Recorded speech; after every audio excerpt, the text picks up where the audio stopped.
Assalamualaikum warahmatullahi wabarakatuh. Di sini saya Mas Ayun Rizky dengan NIM 2221111176 kelas S 5E akan memaparkan sebuah general review dari mata kuliah Sosiologi Hukum. Oke, langsung saja yang pertama, definisi Sosiologi Hukum. Menurut para ahli, Sosiologi Hukum didefinisikan sebagai suatu cabang ilmu pengetahuan yang secara analitis dan empiris menganalisis atau mempelajari hubungan timbal balik antara hukum dengan gejala-gejala sosial dengan yang lainnya. Sosiologi hukum Islam adalah suatu ilmu sosial yang menjelaskan mengenai adanya hubungan timbal balik atau antara perubahan sosial dengan pengamatan hukum Islam. Lalu yang kedua, hukum dan kenyataan masyarakat. Karakteristik hukum Islam meliputi penerapan hukum bersifat universal, menetapkan hukum bersifat realitas, dan menetapkan hukum berdasarkan musyawarah sebagai bahasan pertimbangan, serta sanksinya yang didapatkan di dunia dan di akhirat. 3 unsur konsep perubahan sosial. Yang pertama, perubahan sistem sosial dalam arti struktur sosial yang berlaku. Kedua, perubahan pola interaksi sosial. Dan yang ketiga, perubahan sistem nilai dan norma sosial.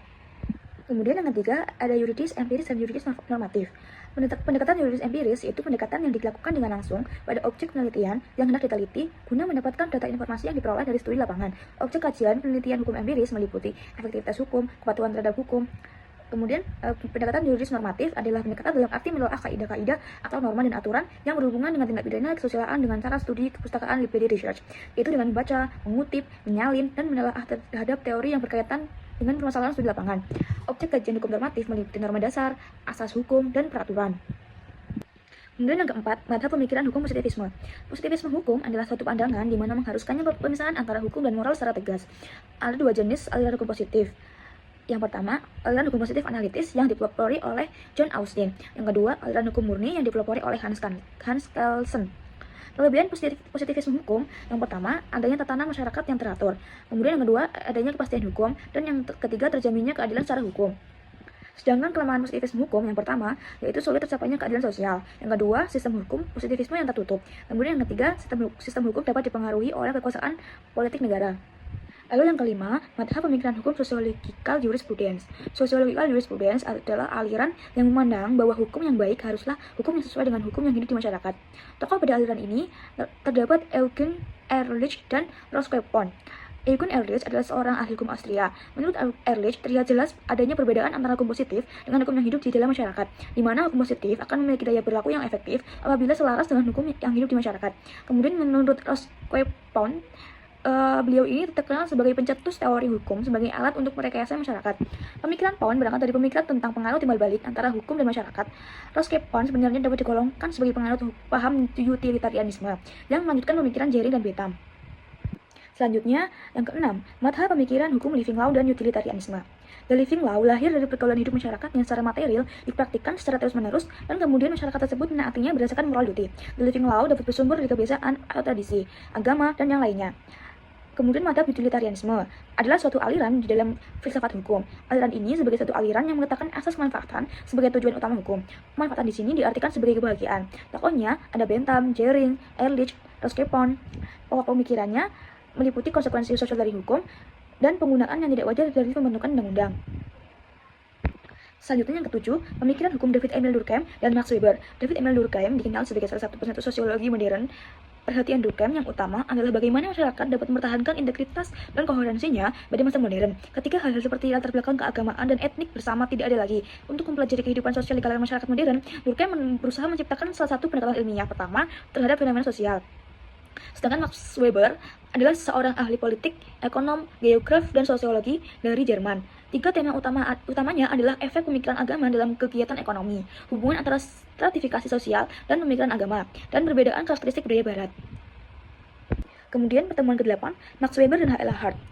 Max Weber adalah seorang ahli politik, ekonom, geografi, dan sosiolog dari Jerman. 3 tema utamanya adalah efek pemikiran agama dalam kegiatan ekonomi, hubungan antara stratifikasi sosial dan pemikiran agama, dan perbedaan karakteristik budaya barat. Sedangkan H.L. Hart umumnya disebut sebagai Herbert Lionel Adolphus Hart, adalah seorang filsuf hukum Britania yang pernah menjabat sebagai profesor jurisprudensi di Universitas Oxford. Ia dianggap sebagai salah satu filsuf hukum paling terkemuka pada abad ke-20 bersama dengan Hans Kelsen. Kemudian yang ke-9, faktor-faktor yang mempengaruhi keefektifan hukum dalam masyarakat. Yang pertama, kaidah hukum, meliputi memenuhi rasa keadilan dan kepastian hukum. Kemudian yang kedua, penegak hukum, meliputi integritas dan profesional. Yang ketiga, ada sarana dan prasarana, meliputi adanya sarana berfungsi dan bisa dimanfaatkan. Kemudian yang keempat, kesadaran hukum masyarakat, meliputi sumber daya manusia yang baik, tahu hukum, dan taat hukum. Sedangkan faktor yang mempengaruhi efektivitas hukum dalam masyarakat meliputi yang pertama, faktor hukum itu sendiri. Yang kedua, faktor para penegak hukum. Yang ketiga, faktor sarana dan prasarana. Yang keempat, faktor masyarakat. Dan yang kelima, faktor budaya. Kemudian yang ke-10, law and social control. Dari sudut sifatnya, social control bersifat preventif atau represif. Preventif merupakan usaha pencegahan terhadap terjadinya gangguan kepastian dan keadilan, sedangkan usaha represif bertujuan mengembalikan keserasian hukum dengan masyarakat. Proses social control dapat dilaksanakan tanpa kekerasan ataupun paksaan. Kemudian fungsi hukum di dalam law and social control, yang pertama, hukum berfungsi sebagai sarana sosial.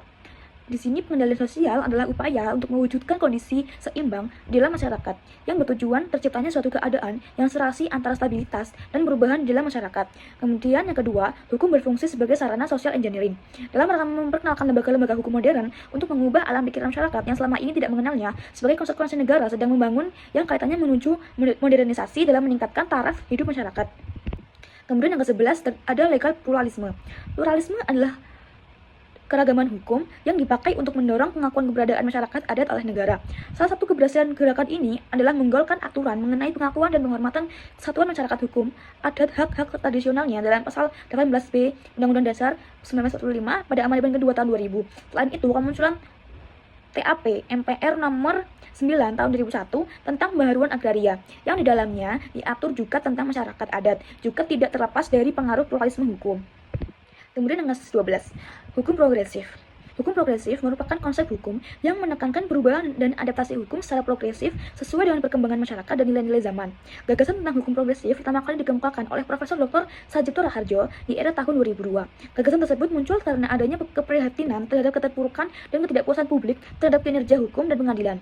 Gagasan mengenai hukum progresif tersebut ternyata mendapat sambutan yang baik, sehingga istilah hukum progresif saat ini sudah mulai banyak digunakan. Hukum progresif pada intinya bertujuan untuk mendorong pekerja hukum agar lebih berani membuat terobosan dalam menjalankan hukum di Indonesia. Selanjutnya ke-13, studi sosiolegal atau studi hukum dan masyarakat.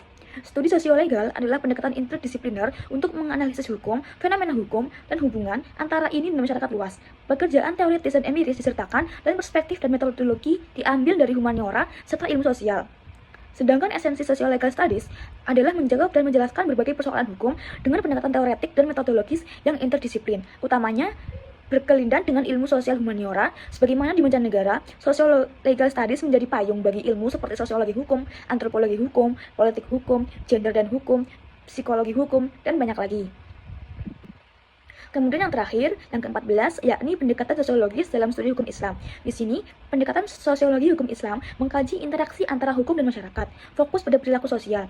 Ini mencakup cara hukum terbentuk dan diterapkan dalam konteks yang berbeda, dengan pendekatan fungsionalis, konflik, dan interaksionis dan kritis.